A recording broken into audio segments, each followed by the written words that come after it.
भारत माता की, भारत माता की, इनकलाब, इनकलाब, वंदे वंदे।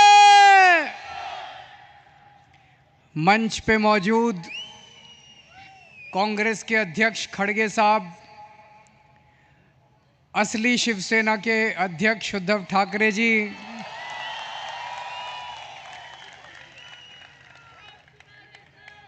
असली एनसीपी के अध्यक्ष शरद पवार जी, इंडिया गठबंधन के देश भर से आए हुए सभी सीनियर नेतागण और इतनी भारी संख्या में आए हुए मेरे सभी प्यारे बहनों, भाइयों, माताओं, बुजुर्गों, बच्चों, आप सबको मेरा नमस्कार, सबको मेरा प्रणाम।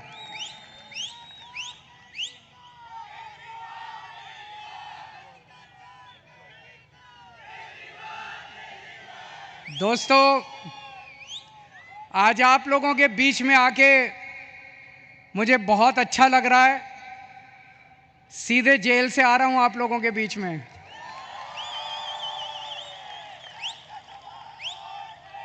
जेल का जवाब, जेल का जवाब। दिल्ली से आया हूं झोली फैला के आपसे भीख मांगने के लिए। मेरे भारत को बचा लो, मेरे देश को बचा लो।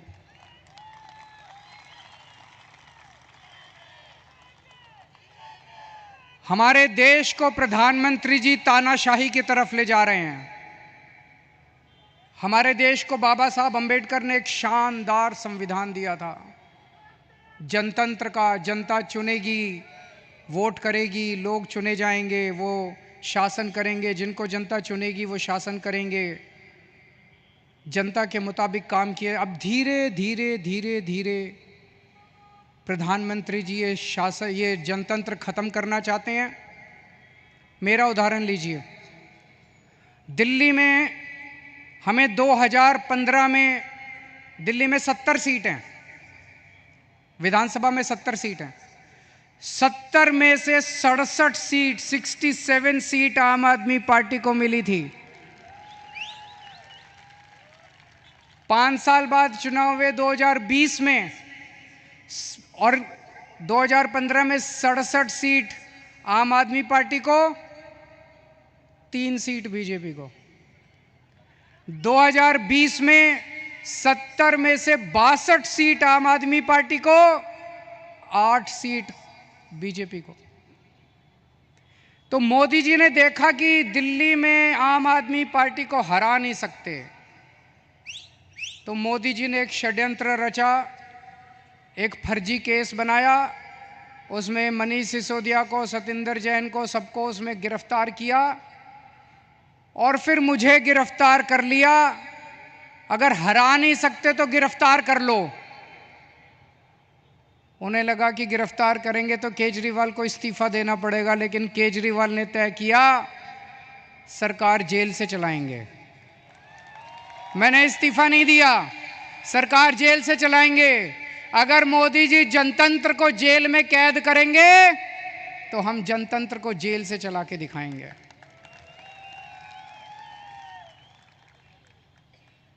मैं एक बहुत छोटा सा आदमी हूं। हमारी एक छोटी सी पार्टी है, 2 राज्यों में है, पंजाब में, दिल्ली में। मैं सोच रहा था मोदी जी ने मुझे गिरफ्तार क्यों किया। मेरे जैसे छोटे से, वो तो इतने बड़े आदमी हैं, इतना उनके पास साधन है, तमाम उनके पास रिसोर्सेज हैं, मुझे क्यों गिरफ्तार किया।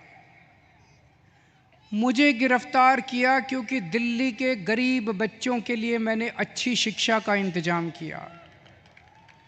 दिल्ली के गरीब बच्चों के लिए मैंने अच्छे सरकारी स्कूल बनाए, शानदार सरकारी स्कूल बनाए। मोदी जी नहीं चाहते कि गरीब बच्चों के लिए अच्छे स्कूल बनाए जाएं, वो इस काम को रोकना चाहते हैं, इसलिए उन्होंने मुझे गिरफ्तार किया। मैंने मान लो 500 स्कूल बनाए। मोदी जी, आपका बड़प्पन तो तब था आप 5000 स्कूल बनाते। आप तो इतने बड़े आदमी हो, आप 5000 स्कूल बनाते, तब आपका बड़प्पन था। आपने केजरीवाल को गिरफ्तार करके स्कूलों का काम रोक दिया दिल्ली के अंदर। मुझे गिरफ्तार इसलिए किया क्योंकि दिल्ली में मैंने इतने सारे मोहल्ला क्लिनिक, गली गली में मोहल्ला क्लिनिक, अस्पताल बनाए शानदार, सबका इलाज मुफ्त कर दिया, दवाइयां, टेस्ट, सब कुछ मुफ्त कर दिया 2.5 करोड़ दिल्ली के लोगों के लिए। मोदी जी ये काम रोकना चाहते हैं, इसलिए मुझे गिरफ्तार किया। और विडंबना देखिए, दिल्ली के लोगों के लिए मैंने सारी दवाइयां मुफ्त कर दी, लेकिन जब मैं तिहाड़ जेल में गया 15 दिन तक मेरी दवाइयां बंद करवा दी मोदी जी ने तिहाड़ जेल के अंदर।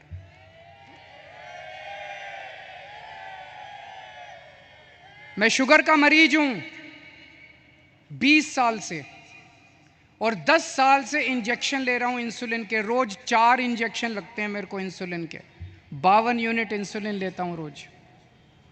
लेकिन जब मैं तिहाड़ गया, मोदी जी ने मेरे इंजेक्शन बंद करा दिए। 15 दिन तक मेरी 300 पहुंच गई शुगर, 350 पहुंच गई शुगर। मैं बोलता रहा वहां पे अफसरों को, कर्मचारियों को, मुझे इंसुलिन चाहिए, उन्होंने नहीं दी। बोले ऊपर से आदेश है, इंसुलिन नहीं दे सकते। अगर किसी आदमी को कई दिनों तक शुगर हाई रहे तो उसकी किडनी खराब हो जाती है, उसका लिवर खराब हो जाता है। मुझे नहीं पता ये क्या करना चाहते थे मेरे साथ, लेकिन इतिहास गवाह है, ऐसे बहुत सारे किस्से हुए हैं जब विरोधियों को और विपक्षी पार्टी के लोगों को जेल में डाल के उनके शरीर को खराब कर दिया गया। मुझे गिरफ्तार इसलिए किया गया क्योंकि दिल्ली के सभी लोगों की मैंने बिजली मुफ्त कर दी। दिल्ली में लोगों का बिजली का बिल 0 आता है। मैं मोदी जी को कहना चाहता हूं कि आपकी बड़प्पन तो तब होता जब आप पूरे देश के लोगों की बिजली मुफ्त कर देते। आपने दिल्ली के लोगों की बिजली आप रोकना चाहते हो, इसलिए आपने मुझे गिरफ्तार किया। अब दोस्तों, ये लोग कह रहे हैं कि मुझे 2 तारीख को दोबारा जेल जाना है। मैं जेल जाऊंगा कि नहीं जाऊंगा, ये आपके हाथ में है। अगर आपने इंडिया गठबंधन को जिता दिया, अगर आपने इंडिया गठबंधन की सरकार बना दी, तो मुझे जेल जाने की जरूरत नहीं पड़ेगी। और अगर आपने कमल का बटन दबाया तो मुझे दोबारा जेल जाना पड़ेगा। तो जो जो लोग मुझे जेल भेजना चाहते हैं, कमल दबा देना, और जो जो मुझे आज़ाद देखना चाहते हैं, इंडिया गठबंधन को जिता देना। जब आप बटन दबाने जाओ तो इस बार बटन केजरीवाल को जेल भेजने या केजरीवाल को आजाद करने के लिए दबाना।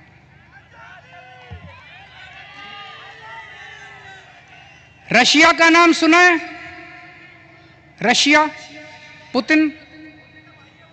पुतिन ने क्या किया, जितने विपक्षी नेता थे उनको सबको कैद करके जेल में डाल दिया या मरवा दिया, और फिर चुनाव करवाए। 87% वोट मिल गए, 87%। जब विपक्षी नहीं होगा, लड़ने वाले नहीं होंगे, सारे वोट आप ही को मिलेंगे। बांग्लादेश में भी अभी ऐसा हुआ, उसने सारे विपक्षी नेताओं को जेल में डाल दिया और शेख हसीना जीत गई। पाकिस्तान में भी यही हुआ, इमरान खान को जेल में डाल दिया, उसकी पार्टी छीन ली, उसका सिंबल छीन लिया, जीत गए। अब मोदी जी भी हमारे देश को पाकिस्तान और बांग्लादेश बनाना चाहते हैं। इंडिया गठबंधन भारत देश को दुनिया का नंबर 1 देश बनाना चाहता है। मोदी जी भारत को बांग्लादेश और पाकिस्तान बनाना चाहते हैं। तय आपको करना है कि आप भारत को किस तरफ ले जाना चाहते हो, बांग्लादेश और पाकिस्तान की तरफ, या दुनिया का नंबर 1 देश बनाना है। अब यही काम मोदी जी देश में कर रहे हैं, हमारे देश में, कि सारे विपक्ष को खत्म कर दो। उन्होंने मेरे को गिरफ्तार कर लिया, कांग्रेस का अकाउंट फ्रीज कर दिया। चुनाव के 1 महीना पहले उन्होंने कांग्रेस का अकाउंट फ्रीज कर दिया। अब हमारा अकाउंट फ्रीज करने जा रहे हैं। सुप्रीम कोर्ट के अंदर इनके वकील ने बोला है कि आम आदमी पार्टी का अकाउंट फ्रीज करेंगे। शिवसेना के उन्होंने 2 टुकड़े कर दिए, शिवसेना के 2 टुकड़े कर दिए, एनसीपी के 2 टुकड़े कर दिए, स्टैलिन के कई मंत्रियों को गिरफ्तार कर लिया, ममता दीदी के कई मंत्रियों को गिरफ्तार कर लिया। सारे विपक्ष को तहस नहस करने के बाद मोदी जी कहते हैं आओ चुनाव लड़ते हैं। ये तो कायर लोग कहते हैं ऐसे। अरे मोदी जी दम में तो आंख में आंख डाल के छाती चौड़ी करके चुनाव की तरह लड़ो ना, सबके अकाउंट फ्रीज कर दिया, सबको जेल में डाल दिया। इस वक्त मोदी जी एक बड़े खतरनाक मिशन पे काम कर रहे हैं, बहुत खतरनाक मिशन है, आपको पता नहीं अंडरग्राउंड चल रहा है। उस मिशन का नाम है वन नेशन वन लीडर। इस देश में वो चाहते हैं मोदी जी एक ही नेता होना चाहिए। उसके लिए वो 2 लेवल पे काम कर रहे हैं। एक लेवल, जितने विपक्ष के नेता हैं एक एक करके सबको जेल में डाल रहे हैं, कईयों को डाल दिया, और अगर वो जीत गए, भगवान ना करे वो जीते, अगर वो जीत गए, मैं आपको चैलेंज करता हूं अगले चुनाव तक ठाकरे साहब भी जेल में होंगे, खड़गे साहब भी जेल में होंगे, राहुल गांधी भी जेल में होंगे, प्रियंका भी जेल में होगी, केजरीवाल तो है ही जेल में, शरद पवार साहब भी जेल में होंगे, ममता जी भी जेल में होंगी, स्टालिन भी जेल में होंगे, पिनराई विजयन भी जेल में होंगे। तो एक उनके लेवल पे काम कर रहे हैं, विपक्ष को सबको जेल में डाल दो, जैसे पुतिन ने, शेख हसीना ने, जैसे पाकिस्तान वालों ने जेल में डाला। और दूसरे लेवल पे उनकी अपनी बीजेपी पार्टी में जितने नेता हैं सबको पैदल कर दिया, सबकी राजनीति खत्म कर दी। देवेंद्र फडणवीस को खत्म कर दिया उन्होंने, शिवराज सिंह चौहान को खत्म कर दिया, वसुंधरा राजे को खत्म कर दिया, डॉक्टर रमन सिंह को खत्म कर दिया, खट्टर साहब को खत्म कर दिया। एक ही बचा है, कौन है? अगला किसका नंबर है? अगला किसका नंबर है? सारा देश जानता है अगला नंबर योगी आदित्यनाथ का है। अगर ये जीत गए तो 2 महीने के अंदर योगी आदित्यनाथ को उत्तर प्रदेश के सीएम पद से हटा देंगे ये लोग। बड़ा खतरनाक, एक ही नेता बचेगा और वो भी बस वही राज करना चाहते हैं। लेकिन एक और चीज है, 2014 में जब मोदी जी प्रधानमंत्री बने थे, उन्होंने एक नियम बनाया बीजेपी के लिए कि जो नेता 75 साल का हो जाएगा बीजेपी में, उसको रिटायर करना पड़ेगा, उसको अपना पद छोड़ना पड़ेगा, उसको टिकट नहीं मिलेगी, और अगर वो किसी पद पे काम कर रहा है तो उसे इस्तीफा देना पड़ेगा। उस रूल के तहत उन्होंने सबसे पहले आडवाणी जी को रिटायर किया, फिर मुरली मनोहर को रिटायर किया, फिर उन्होंने सुमित्रा महाजन को रिटायर किया, फिर उन्होंने यशवंत सिन्हा को रिटायर किया, और कई लोगों को रिटायर किया। साल 17 सितंबर को मोदी जी 75 साल के हो रहे हैं।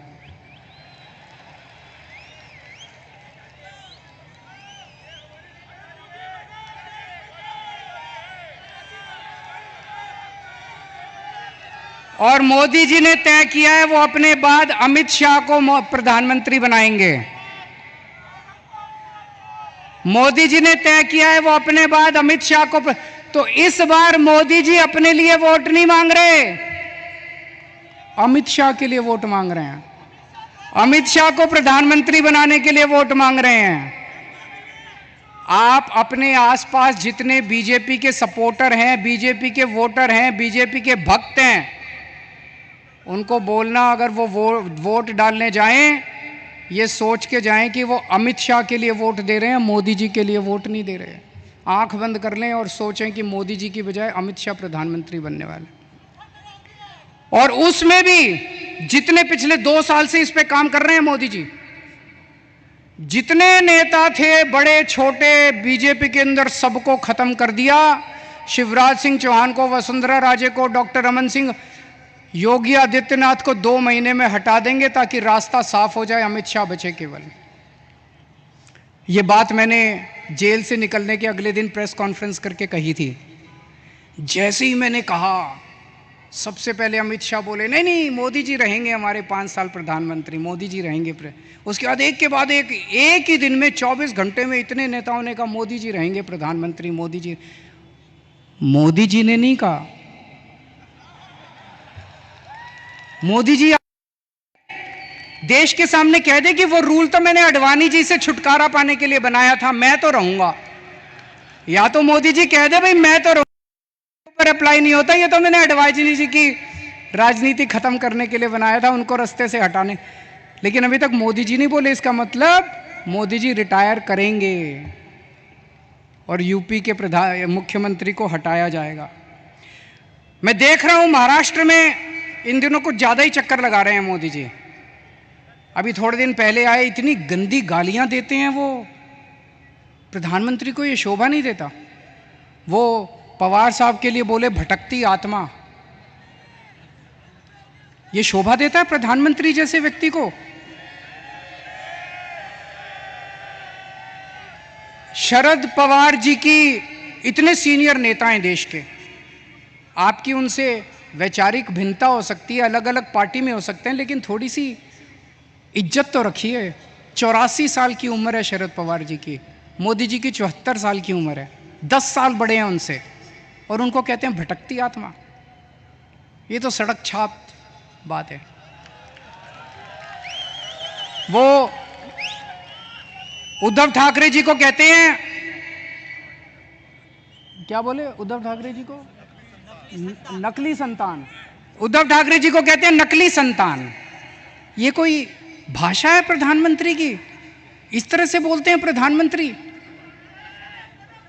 ये शरद पवार की बेइज्जती नहीं है, ये उद्धव ठाकरे की बेइज्जती नहीं है, ये महाराष्ट्र के एक एक व्यक्ति की बेइज्जती है। इस बार जब वोट डालने जाओ तो ऐसा बटन दबाना कि महाराष्ट्र की इज्जत ऊंची हो और महाराष्ट्र की बेइज्जती का बदला लिया जाएगा उससे।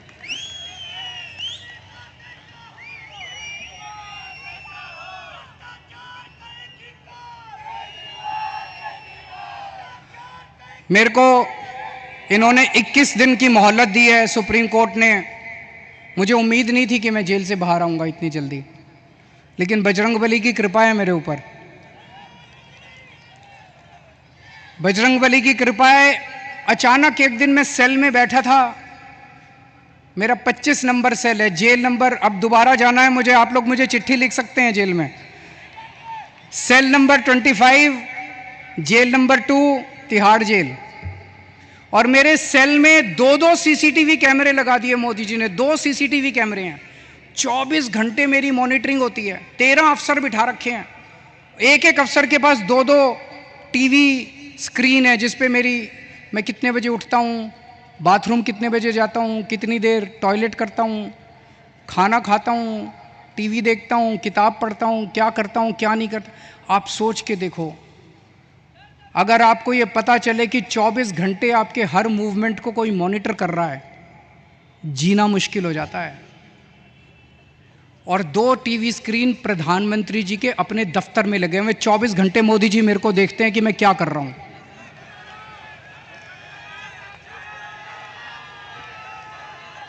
तो एक दिन मैं टीवी देख रहा था, अचानक मुझे पता चला कि सुप्रीम कोर्ट ने मेरे को बेल दे दी। मैं 21 दिन के लिए बाहर आ गया। मुझे बहुत खुशी हुई, उसी वजह से आज आप लोगों के बीच में आने का मौका मिला। लेकिन मैंने भी ठान लिया है, ये 21 दिन का एक एक सेकंड, एक एक क्षण, एक एक पल मैं देश को बचाने के लिए गुजारूंगा। 24 घंटे काम कर रहा हूं। कल सवेरे लखनऊ गया था, फिर पंजाब गया, आज सवेरे पंजाब में था, आज मैं अभी बॉम्बे आया हूं, अभी भिवंडी गया था, भिवंडी से बॉम्बे आया हूं, अब रात को दिल्ली निकलूंगा, उसके बाद झारखंड जाना है कल या परसों में। पूरे देश में घूम के मेरा एक ही लक्ष्य है, किस तरह से अपनी भारत माता को बचाना है, देश को बचाना है, तानाशाही से बचाना है। दोस्तों, मैं तो आज आपको एक ही चीज बोल के जाऊंगा, जैसा मैंने कहा, अगर इनकी सरकार आ गई तो ये ठाकरे साहब को भी, शरद पवार जी को भी, सबको जेल में डाल देंगे। तो जो करे उद्धव ठाकरे से प्यार, उसे करना होगा मोदी को इंकार। जो करे शरद पवार को प्यार, उसे करना होगा मोदी को इंकार। और अंत में मैं कहना चाहता हूं, इंडिया गठबंधन के यहां पे 3 पार्टनर्स हैं, शिवसेना, एनसीपी और कांग्रेस। मैंने एक वीडियो देखा, मैं बड़ा चिंतित हो गया वो वीडियो देख के सोशल मीडिया पे। एक व्यक्ति ने वोट दे के बाहर निकला, उससे मीडिया वाले ने पूछा किसको वोट दिया? बोला शरद पवार को। बोला कौन से निशान पे? बोला घड़ी के निशान पे। अभी बहुत कन्फ्यूजन है लोगों में, इस कन्फ्यूजन को दूर करना बहुत ज़रूरी है। लोग, मैं देख रहा हूँ, बड़ी ज़बरदस्त तरीके से बीजेपी को नकार रहे हैं, लेकिन अगर गलत सिंबल पे वोट डल गया तो बड़ी मुश्किल हो जाएगी। आप सब लोगों की जिम्मेदारी है, जितने लोग आज यहाँ आए हैं, वापस जाके अपने अपने मोहल्ले में, अपने अपने गांव में, अपने अपने पड़ोस में बोल देना कि असली शिवसेना का सिंबल बदल गया है, असली शिवसेना का सिंबल ये है, मशाल है। ये बताना पड़ेगा सबको, बताना पड़ेगा सबको। और असली एनसीपी का सिंबल जो है वो अब घड़ी नहीं है, वो तुतारी बजाने वाला आदमी है। वो बताना पड़ेगा सबको, हम सबकी जिम्मेदारी है। पार्टी अपना काम कर रही है, लेकिन पार्टी के साथ साथ जनता की भी जिम्मेदारी है। और लास्ट में एक ही चीज कहूंगा, 4 तारीख को जब नतीजे आएंगे, मैं तब तक जेल जा चुका हूंगा, जेल से नतीजे देख रहा हूंगा। पिछली बार 48 में से 42 सीट एनडीए की आई थी, इस बार 48 में से 42 सीट इंडिया गठबंधन की आनी चाहिए। अगर 48 में से 42 सीट इंडिया गठबंधन की आई तो मुझे जेल के अंदर बड़ा सुकून मिलेगा। आप सब लोगों ने, इंडिया गठबंधन के सभी नेताओं ने, ठाकरे साहब ने, पवार साहब ने, खड़गे साहब ने आज मुझे यहाँ आमंत्रित किया, बोलने का मौका दिया, बहुत बहुत शुक्रिया। और इतने प्यार से आप सब लोगों ने सुना। आप लोग खुश रहें, स्वस्थ रहें, भगवान आपका खूब खुशियाँ दे। भारत